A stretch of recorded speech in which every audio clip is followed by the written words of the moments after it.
Bonjour à tous. Nous sommes le mercredi 18 février 2026 et notre cher ami, notre frère Scott Ritter est avec nous. Bon retour parmi nous, Scott. Merci de m'avoir invité. Permets-moi de commencer, Scott, par ce qui se passe en Asie de l'Ouest. Nous avons appris que ces 12 dernières heures, une énorme quantité d'armes a été acheminée vers le Moyen-Orient et tout le monde se prépare. Nous avons également eu la deuxième série de négociations entre les États-Unis et l'Iran à Genève, avec la médiation des Omanais. Après les discussions, nous avons entendu les positions américaines et iraniennes, et le résultat semblait plutôt positif. Voici ce que J.D. Vance a déclaré à propos de cette deuxième série de négociations.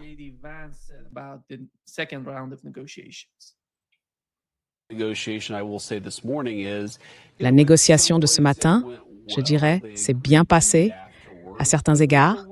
Ils ont convenu de se revoir ensuite, mais à d'autres égards, il était très clair que le président a fixé certaines lignes rouges que les Iraniens ne sont pas encore disposés à reconnaître ou à aborder. Nous allons donc continuer à travailler dessus. Bien sûr, le président se réserve le droit de décider quand il estimera que la diplomatie est arrivée à son terme naturel. Nous espérons ne pas en arriver là, mais si c'est le cas, ce sera la décision du président. Oui, et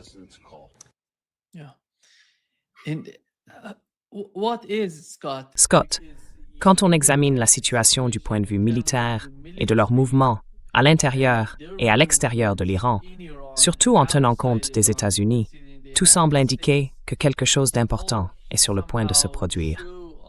Quelle est votre évaluation de la situation actuelle?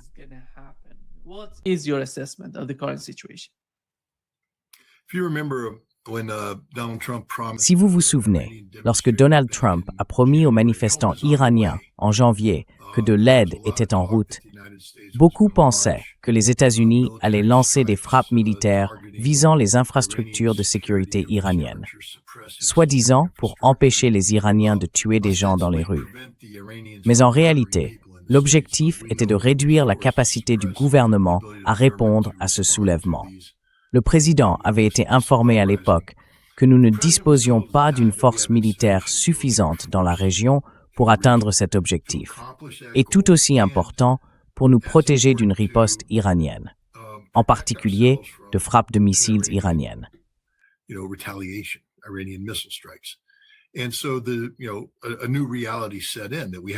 Et donc, vous savez, une nouvelle réalité s'est imposée. Nous avons dû appuyer sur le bouton pause. Maintenant, si vous comprenez ce que je viens de dire, les États-Unis étaient vulnérables, leur base était vulnérable à une action militaire iranienne. Cette vulnérabilité existe toujours à l'heure où nous parlons.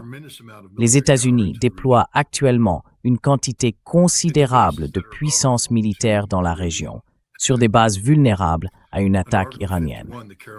En vertu de l'article 51, la doctrine Caroline de la légitime défense préventive, l'Iran a pleinement le droit de détruire ces bases américaines dès leur arrivée, car il s'agit d'une menace imminente.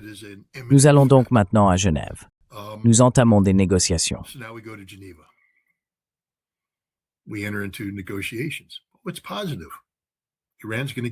Qu'est-ce qui est positif? L'Iran va nous accorder 2 semaines pendant qu'ils examinent les options. Ils vont revenir vers nous. Nous avons convenu d'un cadre. Ces 2 semaines servent simplement aux États-Unis à mettre en place tous les moyens nécessaires. La première chose que nous avons faite a été de déployer les missiles, les systèmes de défense antimissiles, THAAD, Patriot, et maintenant nous déployons la capacité de frappe. Et lorsque nous serons au vert à la fois sur la défense antimissile et la capacité de frappe, le président appuiera sur la gâchette, car nous n'avons aucun intérêt pour une issue diplomatique avec l'Iran. Pourquoi le gouvernement iranien ne l'a-t-il pas encore compris? Je ne sais pas. Notre but, notre objectif a toujours été le changement de régime.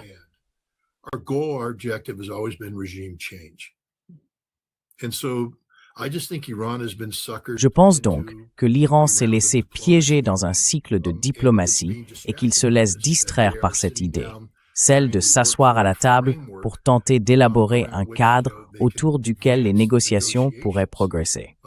Pendant ce temps, les États-Unis déploient des capacités militaires pour faire quoi, au juste? Nous savons désormais que si nous devons affronter l'Iran, il faut d'abord neutraliser sa capacité de lancement de missiles balistiques. Pour cela, il faut exactement le type de combinaison d'avions que nous sommes en train d'envoyer. Des F-35, F-15, F-16, F-22. Et nous allons lancer le Gorilla Package des Gorilla Package.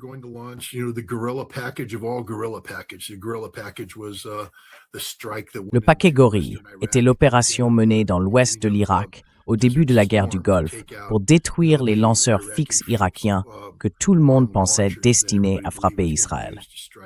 Nous allons intervenir et frapper toutes les armes connues, les opérateurs iraniens de missiles balistiques.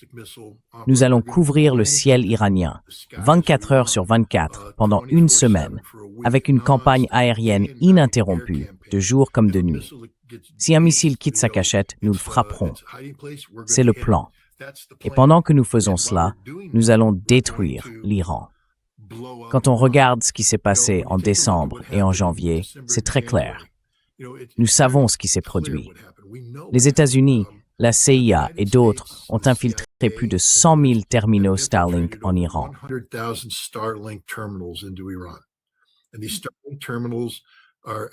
Et ces terminaux Starlink sont utilisés pour créer une réalité de communication alternative, où nous communiquons à l'intérieur en infectant les esprits des gens et en les utilisant pour recruter des structures cellulaires.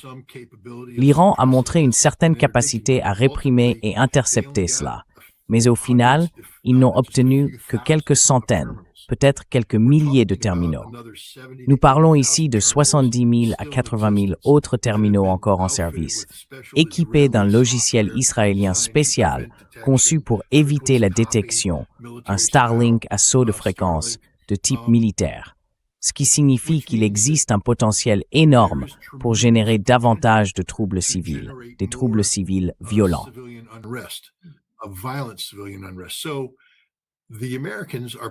Alors, les Américains prévoient de bombarder l'Iran, déclencher des manifestations massives, violentes, réprimer le régime et procéder à un changement de régime, y compris en tuant le guide suprême, en essayant de tuer le président, en éliminant la direction.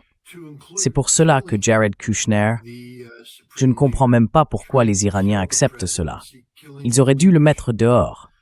Si j'étais le délégué iranien, dès que Jared Kushner s'assoit, je dirais, est-il vrai que vous avez rencontré des dirigeants de l'opposition iranienne aux États-Unis avant de venir ici pour planifier un futur gouvernement iranien? Oui? Dégagez d'ici. Nous ne traiterons pas avec vous. Nous ne traiterons avec personne qui pense qu'il y aura un futur gouvernement iranien.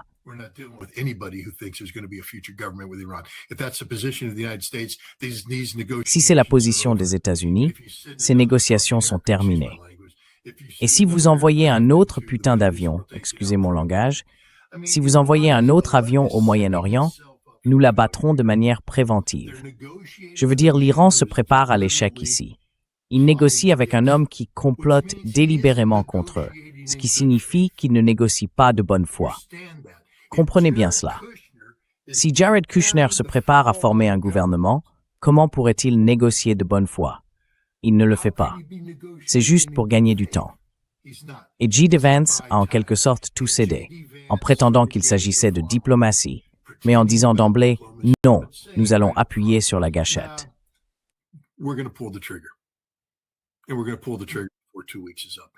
Et nous allons appuyer sur la gâchette avant la fin des 2 prochaines semaines. C'est mon évaluation de la situation actuelle. Je pense que les États-Unis préparent l'Iran à une guerre massive. Maintenant, savoir si cette guerre sera un succès est une autre question. Je ne dis pas qu'il y a une garantie de réussite. Ce que je dis, c'est que les personnes qui étaient réticentes à une guerre ont fixé des conditions. Et ces conditions sont en train d'être remplies. Ce qui signifie que c'est similaire à ce que nous avons vécu pendant la guerre du Golfe, lorsque le général Schwarzkopf ne voulait pas déclencher la guerre terrestre trop tôt. Je crois que nous avions 5 critères à remplir pour neutraliser la garde républicaine irakienne.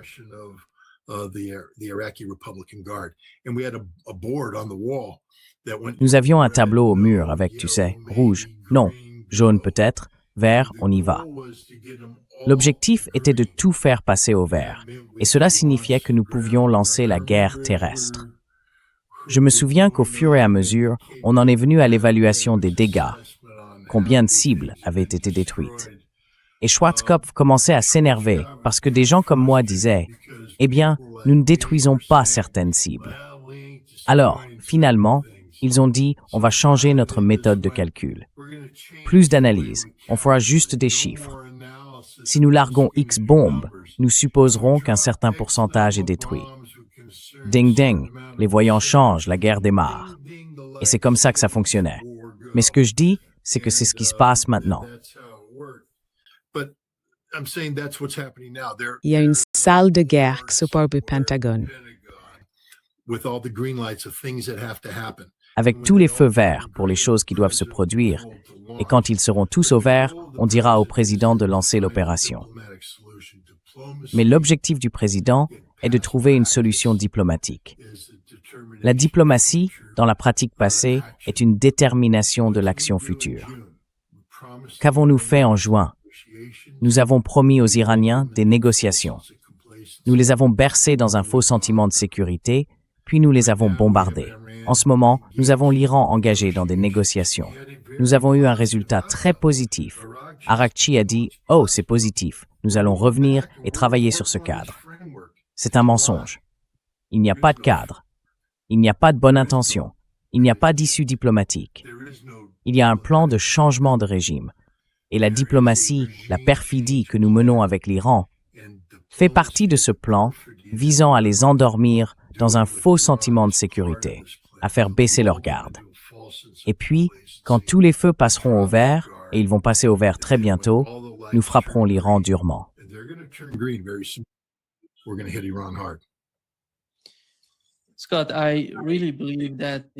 Scott, je crois vraiment que cette idée selon laquelle une attaque contre l'Iran provoquerait un immense chaos là-bas est, à mon avis, illusoire.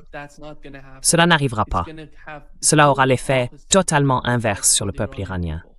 À mon sens, cela va créer une forme d'unité que nous n'avons pas vue depuis très longtemps, peut-être même plus que ce que nous avons observé pendant la guerre de 12 jours, à mon avis.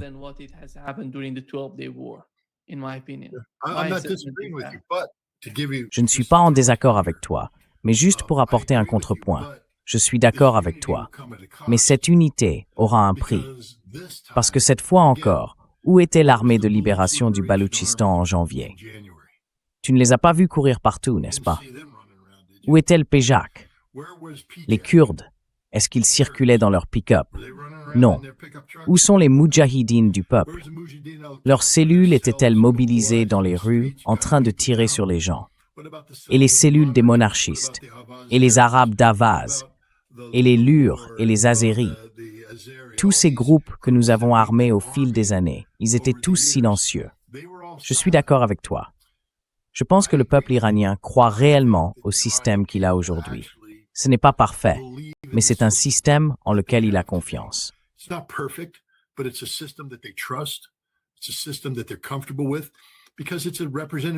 C'est un système avec lequel ils sont à l'aise, car c'est une démocratie représentative. En Sommene, je pense que ceux qui analysent l'Iran passent à côté de ce point. Le peuple iranien se sent réellement investi et représenté par la manière dont il participe aux élections. Mais le fait est que, encore une fois, je fais référence à ces 80 000 terminaux Starlink. Il y a un pourcentage d'Iraniens qui ne croient pas en ce système, qui veulent qu'il change. Et on leur dit que c'est le moment décisif, que c'est maintenant, l'occasion unique dans une vie de le faire. Donc je pense qu'ils vont sortir, et je pense qu'ils vont incendier les villes iraniennes. Et je pense que le peuple iranien se mobilisera et qu'il y aura du sang dans les rues. Ce sera horrible, dévastateur.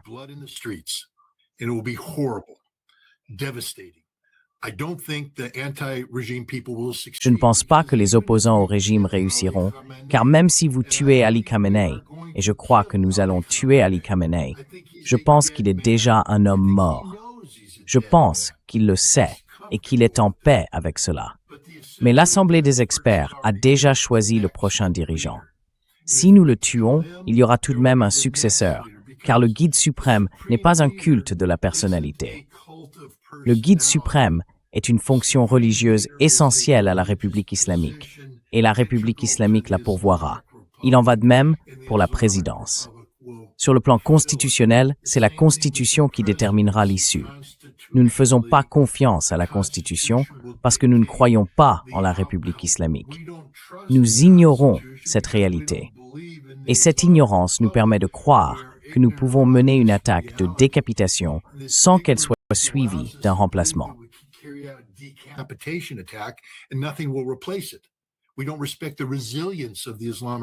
Nous ne respectons pas la résilience de la République islamique, ni celle du peuple iranien. Donc je ne suis pas en désaccord avec toi, mais mon problème, c'est que, oui, le peuple iranien se mobilisera, mais que restera-t-il? C'est ça la question. Je n'ai aucun doute que nous échouerons dans notre objectif de faire s'effondrer la République islamique. Mais les conséquences pour le peuple iranien, pour la région dans son ensemble, et potentiellement pour le monde.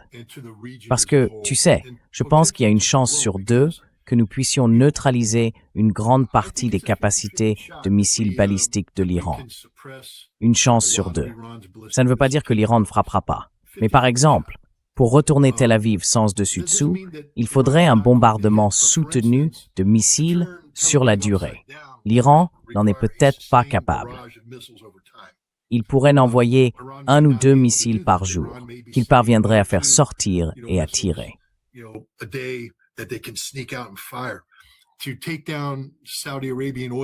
Détruire les champs pétrolifères d'Arabie saoudite reviendrait au même, un bombardement soutenu. Je pense que l'Iran aurait du mal à mener le type d'attaque prolongée nécessaire pour obtenir les résultats indispensables à une victoire iranienne. Mais je crois qu'il y en aura suffisamment pour être dévastateur. Ce qui va se passer, c'est que le régime iranien survivra. L'Iran sera dévasté. La région sera dévastée. Les États-Unis seront humiliés. Et voici pourquoi. Je peux presque garantir qu'à la fin de ce conflit, tout le monde dira « c'était une guerre qui aurait dû être évitée », ce qui est précisément la raison pour laquelle elle doit l'être. Mais pour l'éviter, nous devons être honnêtes. Nous ne pouvons pas nous cacher derrière notre orgueil.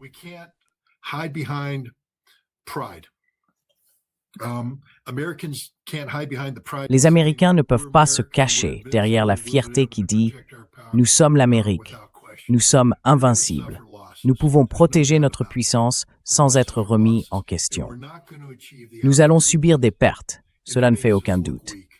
Nous allons subir des pertes et nous n'allons pas atteindre le résultat que nous souhaitons. Cela va nous faire paraître faibles. L'Iran va être dévasté en tant que société et en tant que nation. Cela va entraîner des conséquences terribles, économiques, mondiales, à un moment où l'économie mondiale est déjà en transition et vacille.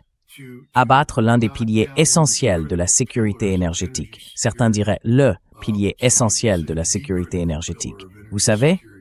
Et l'Europe, enfin, l'Europe sera une fois de plus jetée dans les égouts de la vie en se rendant elle-même insignifiante.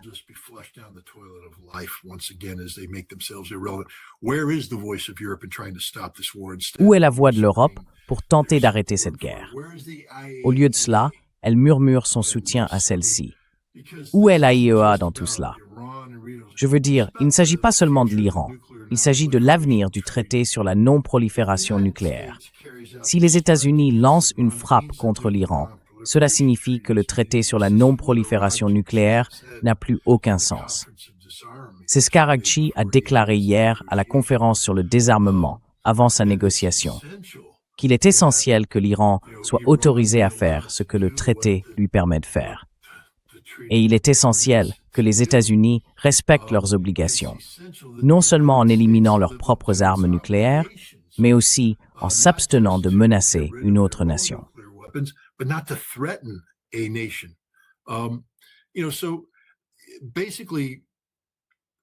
Vous savez, fondamentalement, une attaque contre l'Iran va bouleverser tout l'ordre mondial. Elle aura des répercussions qui iront bien au-delà de l'Iran et de la région. Elle aura des répercussions mondiales. C'est pourquoi cette guerre doit être arrêtée. Mais ce qui m'inquiète, c'est qu'aucune voix n'est écoutée par l'administration Trump. Personne ne crie « Ne faites pas ça ». Je suis vraiment déçu par la génération des milléniaux américains. Où sont-ils?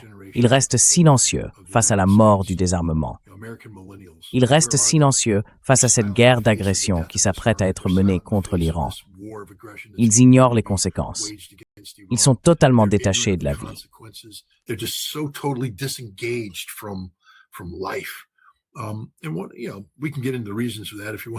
Nous pouvons aborder les raisons de cela, si vous le souhaitez. Ils ne savent pas ce que cela signifie d'être américain. Ils ne savent pas ce qu'est la Constitution. Ils ne comprennent pas l'importance de, comment dire, Fédéraliste 10 et Fédéraliste 51, le danger des factions et le danger de la tyrannie des fédéralistes. Ils ne comprennent pas les débats qui ont eu lieu à la naissance de cette nation et qui ont rendu cette république constitutionnelle viable.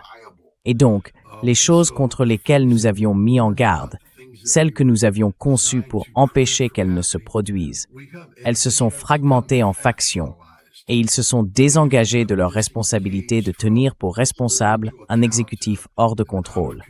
Nous avons donc dérivé vers le domaine de la dictature et de la tyrannie, et ils restent silencieux. C'est choquant, vraiment. Enfin, je me suis un peu éparpillé sur ce sujet.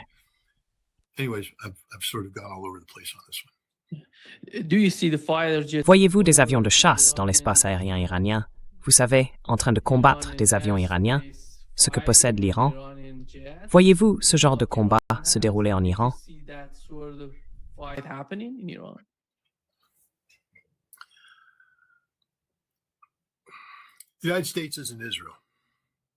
Les États-Unis ne sont pas Israël. Israël est une puissance militaire à capacité limitée. Nous sommes une puissance militaire à capacité illimitée. Je ne dis pas que l'Iran est sans défense.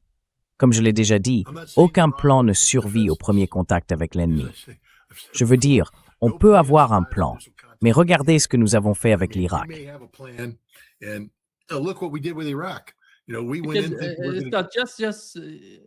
D'après ce que j'ai appris, notamment grâce à Ted Postol, ces avions de chasse sont beaucoup plus vulnérables face au système de défense aérienne.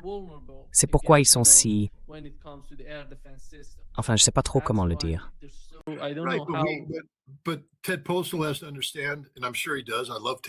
Mais Ted Postol doit comprendre, et je suis sûr qu'il le fait. J'aime beaucoup Ted Postol, que nous le savons aussi. Je suis un type qui se préparait à la guerre, d'accord? Je me prépare à la guerre en étudiant mon ennemi. J'étudie les forces de mon ennemi, j'essaie de trouver ses faiblesses et je développe des tactiques pour intervenir. Je ne monte pas sur le ring sans avoir regardé des vidéos du boxeur et compris quelle sera ma stratégie. Nous connaissons les capacités de l'Iran. Nous les surveillons. L'une des grandes surprises qui a émergé en juin, et je pense que cela a autant surpris l'Iran que moi, a été le fait que la DARPA avait passé une décennie ou plus à examiner les vulnérabilités des conduits d'aération de l'installation de Fordow.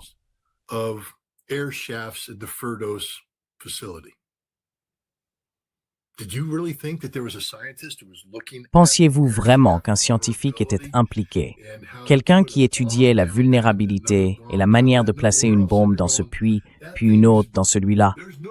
Non, nous étions tous assis là à dire « Il n'existe aucune bombe conventionnelle capable de la détruire ». Je le disais, et d'autres le disaient aussi. Il s'est avéré qu'il existait bien une bombe conventionnelle capable de la détruire, car les États-Unis avaient passé une décennie à investir des ressources considérables dans cette mission précise. Il n'existe pas de système d'armes iranien dont les États-Unis n'aient pas connaissance. Et si nous en avons connaissance, nous cherchons une solution.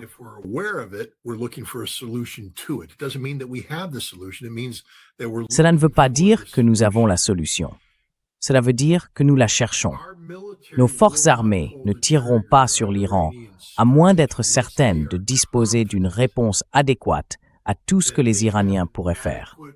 Nous ne voulons pas être pris par surprise. Nous ne voulons pas déclencher un conflit d'une telle ampleur pour ensuite dire « Oh mon Dieu, nous ne l'avions pas vu venir ». Vous savez, cela peut être « D'accord, nous avons vu ça. Bon, le plan A n'a pas fonctionné. Le plan B n'a pas fonctionné. Zut, ça n'a pas marché. Très bien. Mais ensuite, nous avons un plan. Que se passe-t-il si cela ne fonctionne pas?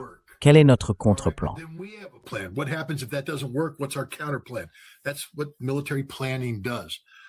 C'est exactement ce que fait la planification militaire. Nous nous préparons à une guerre d'une ampleur que les États-Unis sont tout à fait capables de mener. Nous déployons les ressources nécessaires pour cela. Et ce ne sera pas une guerre fondée uniquement sur le plan militaire. Il y a déjà un aspect de guerre de l'information en cours en ce moment. Je veux dire, les esprits des Iraniens sont empoisonnés. Des cellules sont mobilisées. Espérons que le régime de sécurité iranien surveille cela et soit prêt à intercepter et tout le reste. Mais cette guerre se mènera à de nombreux niveaux. Dire que nous ne pouvons pas pénétrer en Iran parce qu'ils ont des S-400 ou des S-300. Non. Nous avons une solution pour le S-400. Nous avons une solution pour le S-300. Ces systèmes ne nous sont pas inconnus.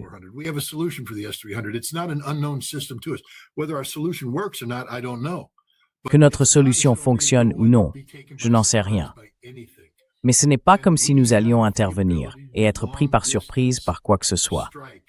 Nous avons la capacité d'effectuer des frappes de précision à longue distance qui ne peuvent être interceptées par rien de ce que possèdent les Iraniens. Donc nous pouvons éliminer autant de cibles que possible. J'ai également été troublé par quelque chose qui est apparu en janvier, les drones. L'opposition tirait des drones contre des cibles iraniennes, des drones locaux. Y a-t-il un autre réseau de drones dont nous n'avons pas connaissance? Y a-t-il une autre capacité que nous ignorons? Je ne mentionne cela que parce qu'en connaissant les planificateurs militaires et l'hésitation qu'ils ont montrée par le passé à lancer une attaque contre l'Iran, il doit bien y avoir une raison pour laquelle ils sont prêts à y aller cette fois-ci.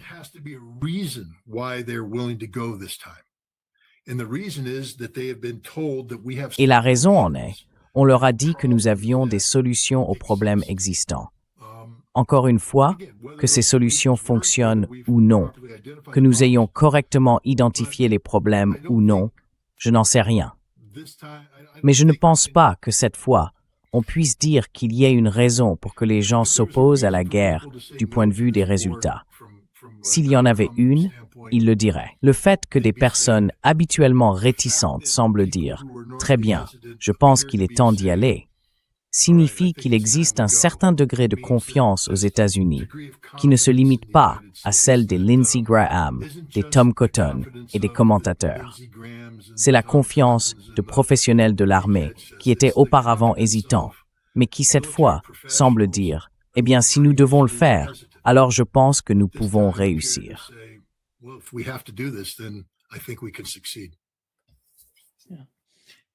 Nous savons que si quelque chose se produit, l'Iran utiliserait des missiles de croisière contre les États arabes. Comment voyez-vous les capacités de la Russie à cet égard? Le savons-nous vraiment? Voilà, c'est la moitié du problème. Nous ne le savons pas. L'Iran a déjà menacé de le faire par le passé, et cela ne s'est jamais produit. C'est là la moitié du problème. Nous partons du principe qu'il y aura de l'hésitation du côté iranien. Nous pensons que même après avoir été attaqué, l'Iran réagira de manière mesurée. Quelque chose comme « ils nous ont attaqués, mais peut-être qu'on peut les amener à arrêter. Peut-être qu'on peut simplement attendre que ça passe. Peut-être que ce ne sera pas si grave. » Car l'Iran sait que dès qu'il commencera à lancer des missiles de croisière contre la production pétrolière des États voisins, sa propre production pétrolière sera également touchée. C'est une arme à double tranchant, et cela leur fera du tort aussi. C'est pourquoi l'Iran hésite toujours. Je reste toujours prudent quand je dis « oui, nous connaissons l'Iran ».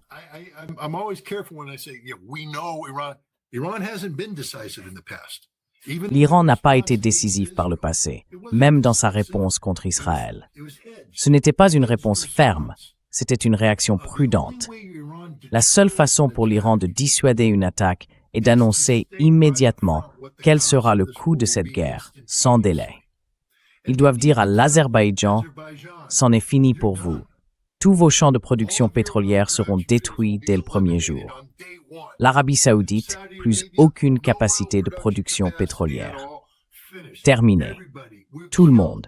Nous éliminerons tout le monde. Nous ne resterons pas les bras croisés pendant que vous agissez passivement face à l'agression américano-israélienne contre nous. Nous ne voulons pas la guerre, mais si elle éclate, nous réduirons tout en cendres immédiatement dès le premier jour. Et alors peut-être que l'Arabie saoudite se dira « Eh bien, mince, peut-être que nous ne sommes pas si ravis d'avoir tous ces F-16, F-35 et F-22 stationnés sur notre sol. »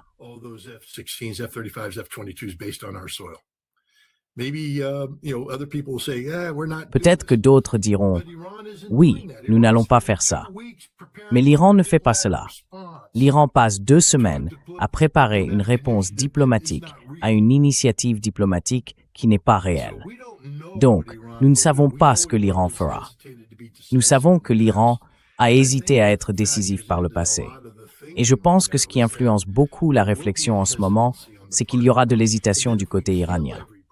Et ensuite, si nous tuons tout le monde, ce que nous allons essayer de faire, même les personnes les mieux préparées ont besoin de temps pour remettre le niveau suivant en marche. Cela crée encore plus d'hésitation. Donc, si nous pouvons créer un cycle d'hésitation au moment où ils seront prêts à répondre de manière décisive, leur capacité aura été affaiblie. Alors, nous gagnons.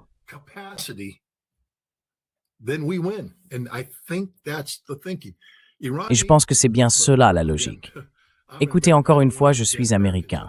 Je ne veux pas qu'il y ait de morts américains. Aucun. Je ne veux pas de morts iraniens. Je ne veux la mort de personne. Mais si j'étais iranien, je dirais aux États-Unis que, tant que ces négociations sont en cours, vous ne pouvez pas déployer de forces militaires dans la région. Si vous ne retirez pas ces forces, nous devons supposer de mauvaises intentions et nous mènerons une frappe préventive. Mettez l'Amérique en garde. Mais pour l'instant, l'Iran est là, à jouer à des jeux diplomatiques, laissant l'Amérique préparer le coup décisif. Je veux dire, que pensez-vous qu'il va se passer? Vous savez, je me souviens que pendant la guerre du Golfe, tout le monde observait le déploiement des forces militaires américaines. Et j'en faisais partie.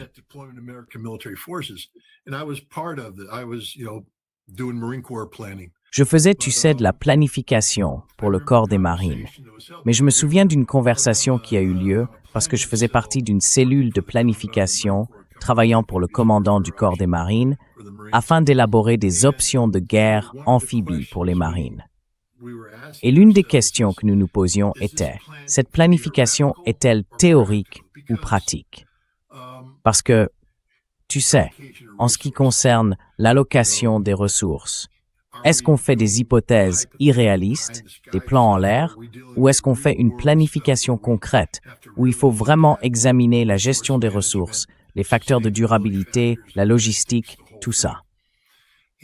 Et vers octobre 1990, il y avait quelque chose qu'on appelait le TPFDD. Le TPFDD, c'est le Time Phased Force and Deployment Data. C'est ce qui concerne le flux des troupes.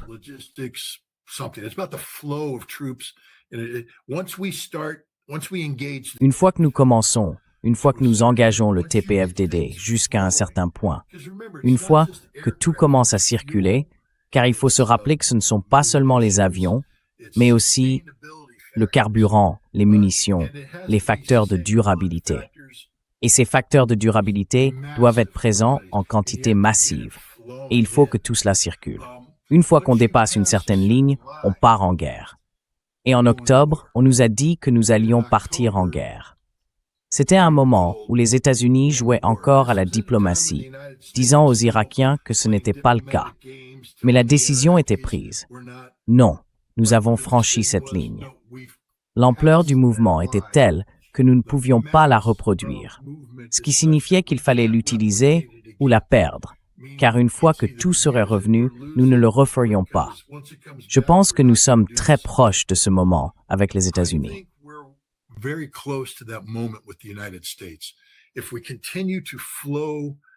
Si nous continuons à faire avancer ce dossier, nous atteindrons un point où l'armée dira au président, « Nous sommes engagés. Nous sommes engagés dans cette issue. Vous pouvez décaler cela d'un jour ou deux sur le plan diplomatique, mais nous sommes engagés dans une guerre. » En octobre 1990, il était inévitable qu'il y ait une action militaire contre l'Irak à la mi-janvier. Rien n'allait changer cela. Donc, je suppose que ce que je dis au gouvernement iranien, c'est que si vous restez simplement en retrait et tombez passivement dans ce piège diplomatique, les États-Unis dépasseront ce moment et il n'y aura rien que vous puissiez faire pour changer l'issue, sauf une frappe préventive, que vous ne ferez pas, parce que l'Iran hésite toujours au moment de la décision.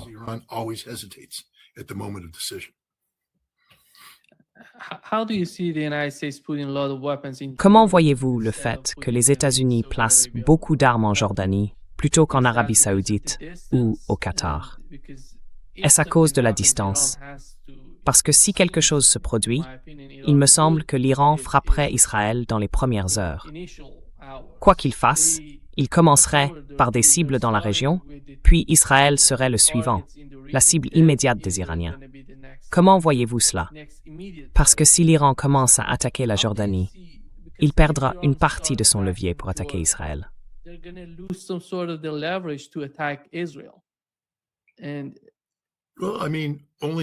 Eh bien, je veux dire, seulement si vous n'avez pas prévu cette éventualité. Les Iraniens sont des professionnels.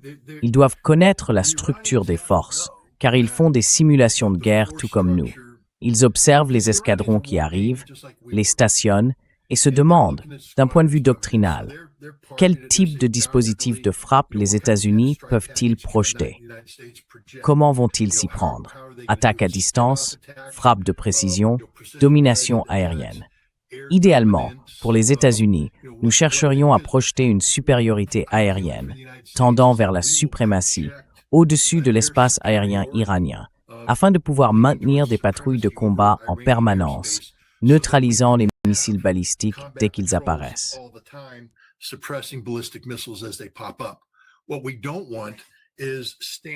que nous ne voulons pas, c'est une impasse, créer une zone grise où les Iraniens pourraient avoir périodiquement des fenêtres d'opportunité ou des fenêtres de capacité opérationnelle.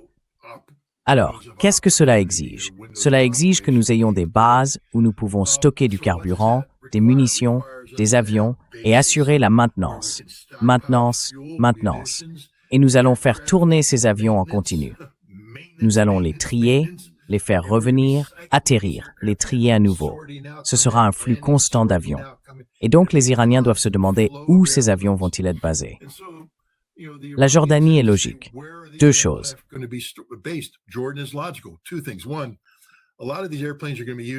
Premièrement, beaucoup de ces avions vont être utilisés pour créer une zone tampon afin de se défendre contre les attaques iraniennes de drones, de missiles de croisière et de missiles sur Israël.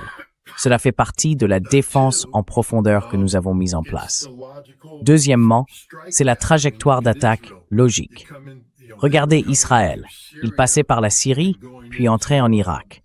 Mais ici, le gouvernement jordanien a essentiellement permis un passage direct à travers la Jordanie, puis l'ouest de l'Irak jusqu'à Bagdad. Et c'est le site de lancement. Nous le savons grâce aux missiles israéliens. C'est le site de lancement de nombreuses armes à distance. Nous allons intervenir avec des missiles de croisière, des Tomahawk.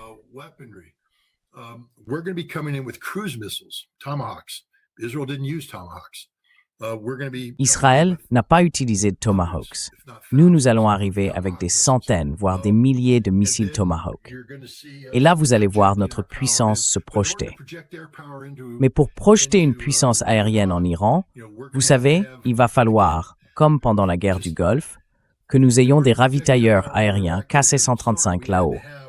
Les avions viendront, feront le plein, iront en mission, reviendront, referont le plein et atterriront. Ces appareils ont besoin d'une protection par patrouille aérienne de combat pour les défendre contre toute menace iranienne. Donc tout cela nécessite un certain niveau de puissance militaire américaine.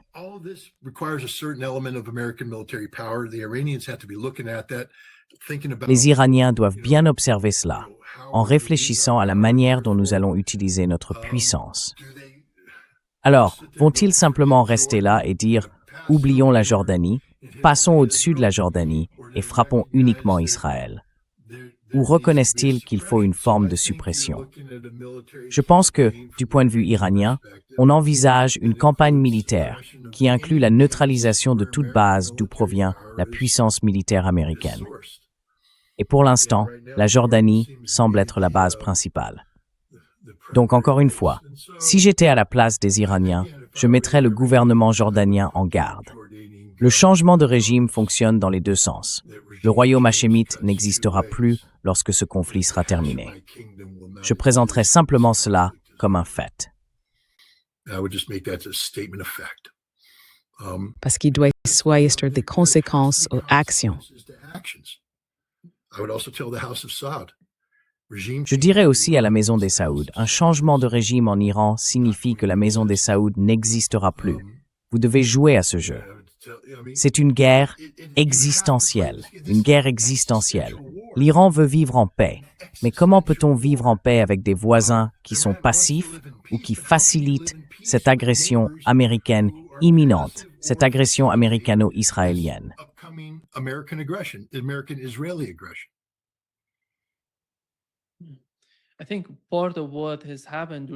Je pense qu'une partie de ce qui s'est passé lors de la visite du chef du Conseil national de sécurité iranien dans la région visait à faire comprendre aux autres pays, le Qatar et d'autres, que si quelque chose se produit, ils seront impliqués dans le jeu.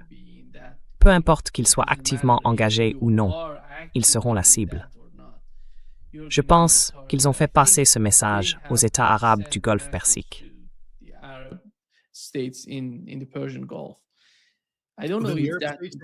Je ne sais pas si cela... Eh bien, les États arabes doivent envoyer un message à la Jordanie. Je veux dire, les Saoudiens doivent aller en Jordanie et dire « Ce que vous faites représente une menace existentielle pour nous, et nous ne le tolérerons pas. Aucun avion américain ne peut être autorisé sur vos bases. »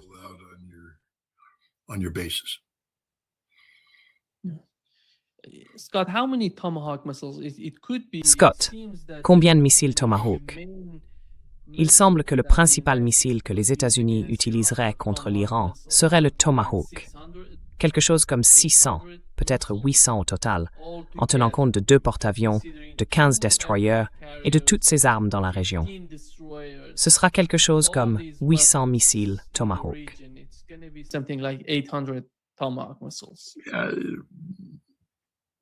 Plus de sous-marins. Oui, des sous-marins. Plusieurs sous-marins, oui, dans cette zone. Parce que maintenir l'effort de guerre est bien plus important.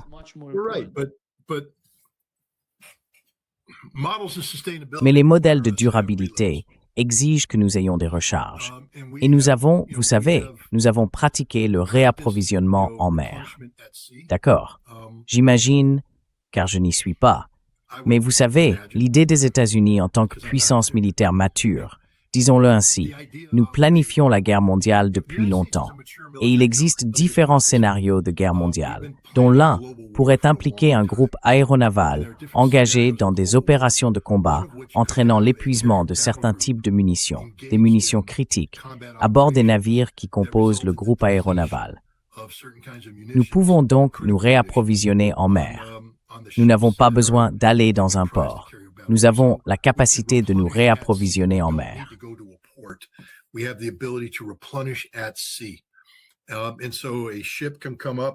Ainsi, un navire peut s'approcher d'un autre, et des armes peuvent être transférées d'un bord à l'autre. On ne peut donc pas simplement compter les missiles à bord. Il faut comprendre que nous disposons d'une capacité de réserve. Je dirais que si l'on parle de 800 à 1000 Tomahawk, il faut bien voir que nous pouvons probablement reconstituer ce stock au moins 2 fois. Maintenant, ce que cela implique pour le reste de notre planification militaire, c'est une autre question. Vous savez, Taïwan doit se dire « Attendez une minute. Si vous utilisez tous vos Tomahawks contre l'Iran, Que vous reste-t-il pour la Chine? La réponse est rien ou pas grand-chose. Mais le fait est que nous sommes un pays mûr. Enfin, c'est ce que je rappelle toujours avec prudence.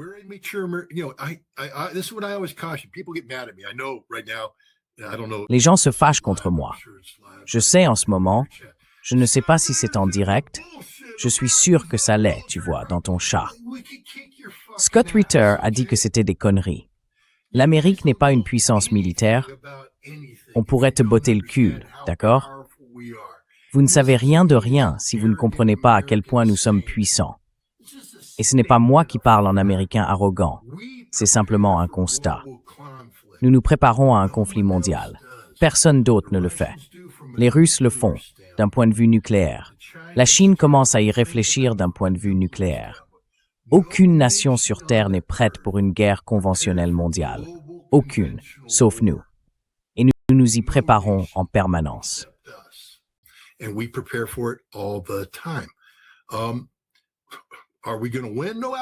Est-ce qu'on va gagner?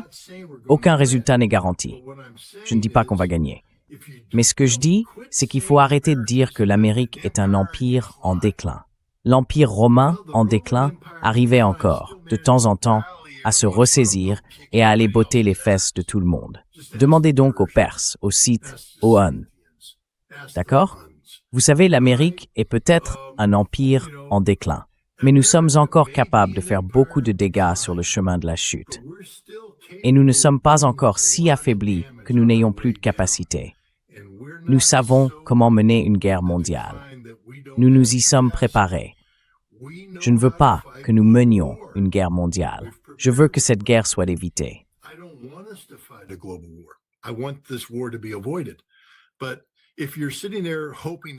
Mais si vous êtes là, à espérer que nous manquions de missiles, en vous basant sur la charge de combat de base des navires déployés, alors vous ne comprenez pas comment l'Amérique mène une guerre mondiale. Parce que nous sommes prêts à mener une guerre qui dure plus longtemps que la charge de combat initiale. C'est comme dire que nous envoyons un bataillon blindé sur le terrain et que lorsque ces chars n'ont plus de carburant ni d'obus, la bataille est terminée. Non.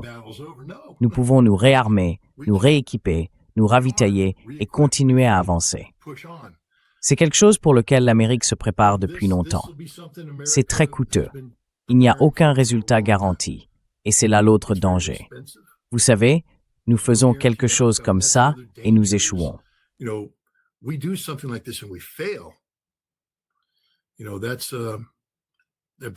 Vous savez, cela soulève une toute autre question. Quelles sont les conséquences de l'échec? L'Amérique peut-elle se permettre d'échouer? Et quoi? Regardez, maintenant nous prenons une autre direction. Il n'y a plus de contrôle des armements. Il n'y a plus aucune contrainte sur la capacité nucléaire de l'Amérique. Les États-Unis viennent d'annoncer qu'ils pourraient reprendre les essais d'armes nucléaires, simplement parce qu'ils le peuvent. Vous savez, nous nous préparons à recharger des ogives sur nos missiles Minuteman III, sur nos sous-marins Trident, pour inverser la trajectoire mise en place depuis la signature du traité START en 1991, celle qui visait à réduire le nombre d'ogives nucléaires stratégiques d'environ 30 000 à 1 550 aujourd'hui. Nous nous apprêtons maintenant à faire remonter ce chiffre à 4 000, 5 000, voire 6 000 ogives.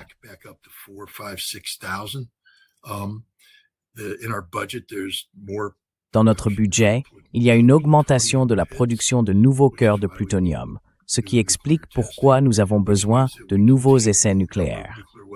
Cela signifie que nous pouvons encore accroître le nombre d'armes nucléaires, non seulement stratégiques, mais aussi en élargissant le champ aux armes nucléaires non stratégiques, afin d'être perçus comme égalant les capacités russes. Alors qu'aujourd'hui, la Russie jouit d'une supériorité en matière d'armes nucléaires tactiques. Nous ne voulons pas accorder à la Russie une supériorité dans quelque domaine que ce soit. Ainsi, en procédant de la sorte, il faut comprendre que si nous mettons autant l'accent sur la dissuasion nucléaire, il ne s'agit pas seulement de dissuasion, c'est une capacité de combat nucléaire. Il faut alors se demander, allons-nous vraiment laisser l'Iran nous surpasser? Si nous faisons tout cela, si nous y consacrons toutes ces ressources, si nous engageons tout le poids de l'Amérique, pouvons-nous nous permettre de perdre? La réponse est probablement non. Le problème, c'est que personne ne peut se permettre la guerre. Personne ne peut se permettre de la perdre. Et je pense, Scott, vois-tu la possibilité que la guerre devienne nucléaire? Yeah, 100%. Oui, à 100%. Encore une fois, je mettrai en garde l'ayatollah quant à son désir de couler un porte-avions américain. Je risque de mal prononcer son nom. Stavridis, l'ancien commandant suprême de l'OTAN, amiral de la marine américaine.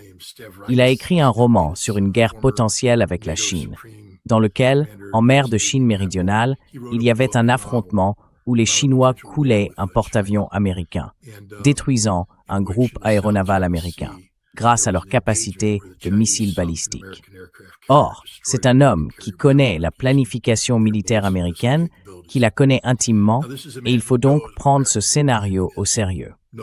Tel qu'il est décrit, la réaction automatique des États-Unis fut de lancer une attaque nucléaire contre la Chine, à titre d'avertissement, pour ne pas aller plus loin, pour signifier qu'on ne peut pas couler d'autres porte-avions américains.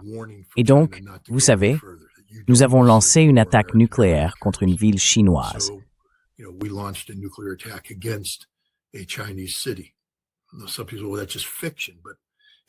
Certaines personnes disent que ce n'est que de la fiction, mais c'est une fiction écrite par un homme pleinement conscient de ce qu'est la réalité.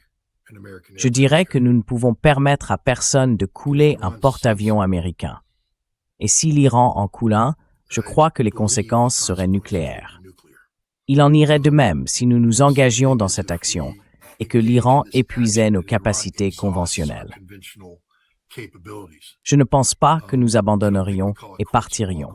C'est pourquoi nous ne pouvons pas laisser cette guerre commencer. Vous savez, que quoi que je dise se réalise ou non. Je ne veux pas le savoir. Je ne veux pas le prouver. Je ne veux pas. Je dis simplement que les États-Unis ne sont plus contraints par la boussole morale qui retenait autrefois la main nucléaire.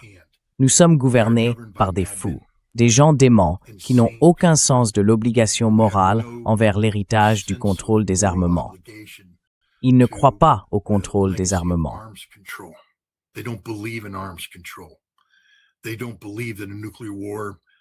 Ils ne croient pas qu'une guerre nucléaire ne puisse pas être gagnée. Ils croient qu'une guerre nucléaire peut être gagnée et qu'elle doit l'être. Ils ne pensent pas que nous ne devrions jamais utiliser les armes nucléaires. Ils croient que, puisque nous en possédons, nous devons les utiliser, car c'est une expression de la puissance américaine. Nous vivons littéralement l'une des périodes les plus insensées de l'histoire américaine, où, encore une fois, je reviens à ma condamnation de la génération du millénaire qui a failli à la République constitutionnelle américaine, parce qu'elle ne sait pas ce qu'est une République constitutionnelle.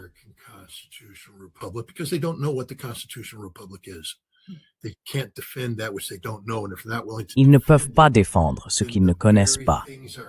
Et s'ils ne sont pas disposés à le défendre, alors les choses mêmes dont nos pères fondateurs nous ont mis en garde, lorsque nous avons créé une république constitutionnelle et transféré le pouvoir du peuple, des États, vers un gouvernement fédéral, le danger de concentrer le pouvoir sans frein ni contrepoids, c'est exactement ce qui se passe aujourd'hui. Tout ce dont on avait été averti dans les Anti-Federalist Papers, c'est amusant.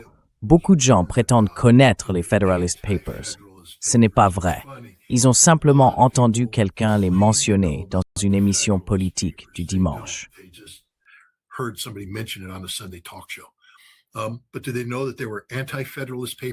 Mais savent-ils qu'il y a aussi eu des papiers antifédéralistes publiés?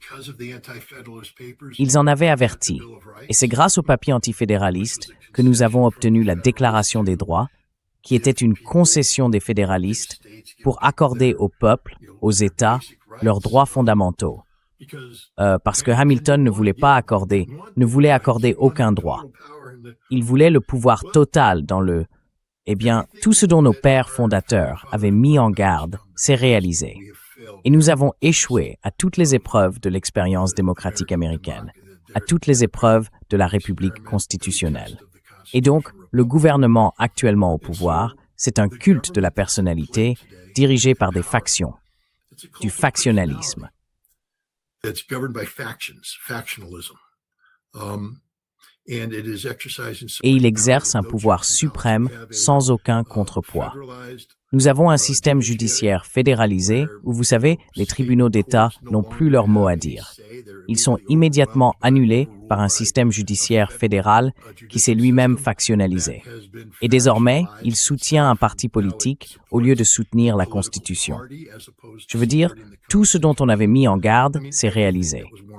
Alors quand on a un fou, un dictateur, un culte de la personnalité avec le doigt sur le bouton nucléaire, à une époque où il a levé toutes les contraintes concernant les armes nucléaires, il ne faut pas s'étonner si l'issue d'un conflit existentiel est une guerre nucléaire.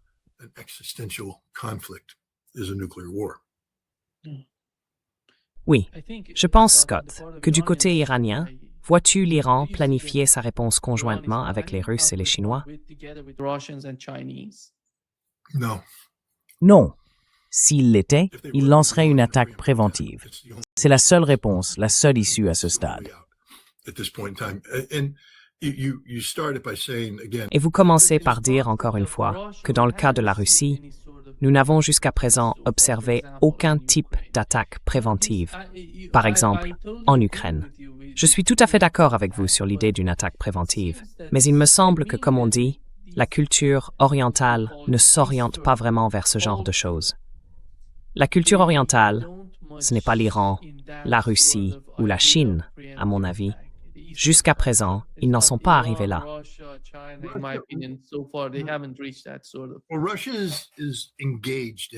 Eh bien, la Russie est engagée dans une lutte existentielle en ce moment. Nous avons tendance à oublier ce point. La Russie est plongée jusqu'au cou dans une lutte pour sa survie face à l'Occident et à l'Ukraine. C'est une guerre qu'elle ne peut pas se permettre de perdre. Donc toute son attention et ses efforts sont concentrés sur ce conflit. Elle va soutenir l'Iran, mais le véritable acteur ici serait la Chine. Si j'étais les Chinois, parce qu'il faut bien comprendre ceci, l'Iran est un fournisseur d'énergie important pour la Chine, et l'objectif est d'en faire un fournisseur encore plus essentiel. Le succès des BRICS dépend de l'Iran. Si les États-Unis sont autorisés à éliminer physiquement un membre des BRICS, cela crée un précédent qui pourrait être reproduit encore et encore. Ainsi, à mesure que les BRICS cherchent à s'étendre, nous commençons à les éliminer un par un. Et vous savez, nous n'allons pas éliminer la Russie, la Chine ou l'Inde. Nous corromprons l'Inde comme nous avons corrompu le Venezuela.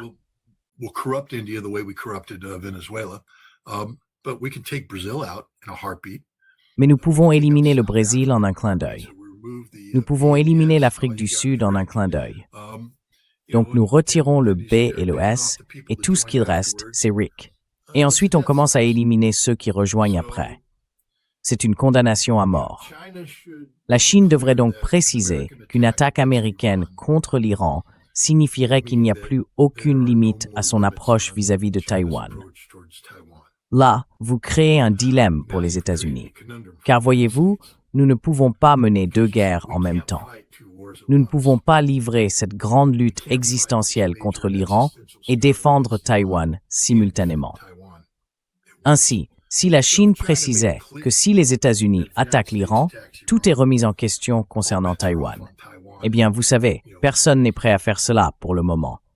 Parce que tout le monde croit encore que l'Amérique est sérieuse au sujet de la diplomatie. Ce n'est pas le cas. Nous ne sommes pas sérieux. Nous vous prenons par surprise.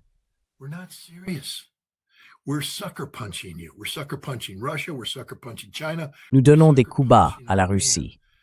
Nous donnons des coups bas à la Chine. Nous donnons des coups bas à l'Iran, en laissant croire aux gens que nous pouvons nous asseoir, discuter et avoir ces échanges, que nous nous soucions vraiment de ce qu'ils pensent. Et oui, nous disons que nous voulons vivre en paix. Non, nous sommes l'Amérique. Nous voulons dominer le monde. Et nous voulons le faire, vous savez, rendre l'Amérique grande à nouveau, la force, la paix par la force. Tout tourne autour de la force. C'est tout ce qu'il y a. Et vous savez, la Russie, je ne dis pas qu'elle a droit à un passe-droit parce que la Russie affronte l'Occident en Europe. Je veux dire, cette guerre en Ukraine est une lutte existentielle entre la Russie et l'Occident collectif. Une lutte dont les États-Unis ont à juste titre dit qu'ils devraient en quelque sorte se retirer. Sauf qu'en réalité, nous ne nous retirons pas vraiment. Except we don't really back out. We just play games, diplomatic games. Nous ne faisons que jouer à des jeux diplomatiques. Mais la Chine doit comprendre que si les États-Unis attaquent l'Iran et s'en sortent impunis, cela signifiera que nous commencerons à renforcer Taïwan et à rendre presque impossible pour la Chine d'envisager de résoudre militairement le conflit taïwanais. La Chine ne le souhaite pas. Elle essaie de régler la question pacifiquement, et on peut voir ce qu'elle fait avec le Kuomintang et tout cela. Mais si les États-Unis sont enhardis et victorieux contre l'Iran, nous renverserons notre politique d'une seule Chine et reconnaîtrons Taïwan, car nous verrons là le moyen ultime de contenir la Chine.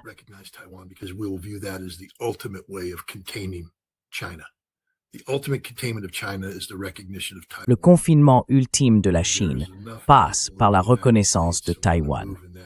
Et il y a suffisamment de personnes aux États-Unis qui veulent aller dans cette direction. Si nous gagnons une guerre contre l'Iran, c'est probablement là que nous irons. Donc encore une fois, vous savez, les Chinois sont dans la même position que les Iraniens. Ils le sont simplement. Ils sont trop responsables, en tant que membres de la communauté mondiale, pour faire quelque chose d'aussi précipité. Mais sans une déclaration décisive de la Chine et sans une déclaration décisive de l'Iran, les États-Unis percevront cela comme de la passivité. Et cela signifie de la faiblesse, et ils frapperont.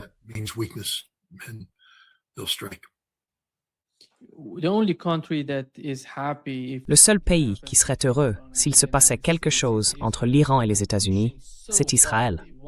Ils poussent tellement fort, ils le veulent. Et Netanyahou, vous savez, son principal objectif dans la vie, son but ultime, à mon avis, c'est une guerre entre l'Iran et les États-Unis. Et il semble qu'il soit en train de s'en approcher. Quel serait le résultat d'une telle guerre, celle que vous venez de mentionner? Le résultat serait dévastateur pour l'Iran et pour la région. Mais comment voyez-vous Israël dans une telle guerre, dans les conséquences d'une telle guerre?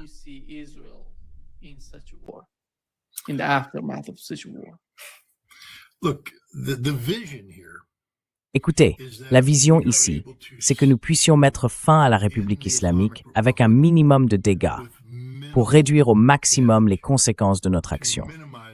L'effet maximal que nous recherchons, c'est l'élimination de la République islamique, ce qui, du point de vue israélien, ouvre la voie à tout le reste. Parce que vous savez, la République islamique est la seule nation qui s'est opposée à Israël et aux États-Unis. Si vous l'éliminez, vous éliminez l'axe de la résistance, et tous les pays arabes du Golfe deviendront des États serviteurs dociles d'un Israël et d'États-Unis plus puissants. C'est cela, les accords d'Abraham, un instrument d'émancipation coloniale au profit d'Israël.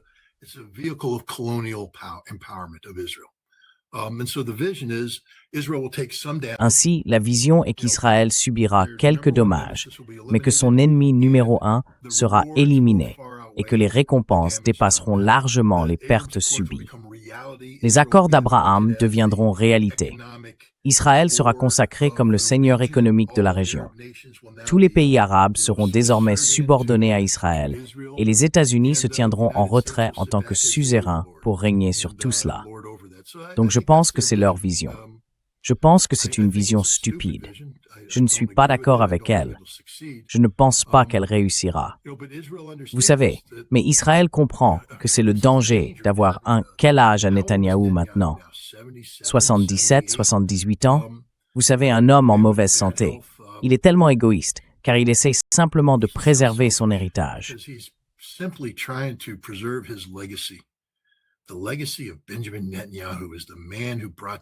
L'héritage de Benjamin Netanyahou, c'est qu'il est l'homme qui a fait tomber l'Iran, sans se rendre compte que la conséquence pourrait être qu'il est aussi l'homme qui a détruit Israël.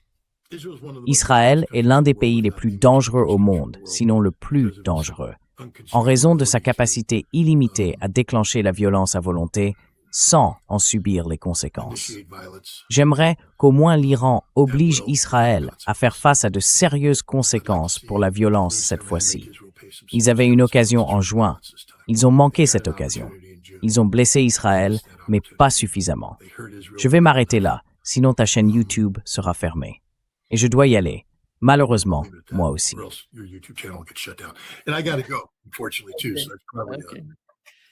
Merci Scott. Merci beaucoup. Un grand plaisir, comme toujours. Yeah, Meng. Bye. Au revoir.